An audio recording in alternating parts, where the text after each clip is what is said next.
Pastor గారికి వందనాలు. నా పేరు మేరీ, మాది పోలరెడ్డిపాలెం. మా ఆయన కొంచెం దురాత్మ పట్టి వెళ్ళిపోయాడు, 2 నెలలు వెళ్ళిపోయాడు. నేను ప్రార్థనలో ప్రేయర్ చేసుకుంటుంటే నాకు అంత చీకటే కనపడుతుంది.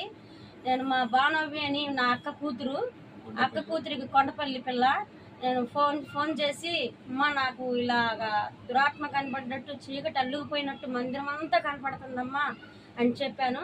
చెప్పినప్పుడు మా దేవుడు ఏం చేశాడంటే, పాస్టర్ గారిని నేను చిన్నమ్మ పాస్టర్ గారికి ప్రార్థన చేపిస్తానని చెప్పింది.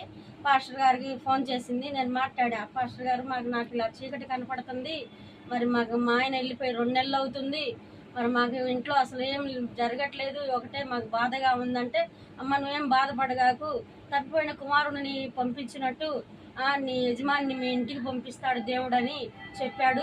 ఇంకా ప్రేయర్ చేశారు. ప్రేయర్ చేసిన తెల్లారే ఈ నైట్ ప్రార్థన చేస్తే ఉదయం కాలం సాయంకాలం వచ్చేసాడు మా ఆయన. అందుని బట్టి దేవుడికి మహిమ ఘనత ప్రభావం ఆయనకే చల్లాలి. పాస్టర్ గారికి నా నిండు వందనాలు. దేవుడి సాక్ష్యాన్ని దేవుడు దీవించిన గాక. ఆమేన్. వీళ్ళు మంచి సంతోషంగా బిడ్డలు ఆనందంగా ఉండు గాక. ఆమేన్ ఆమేన్.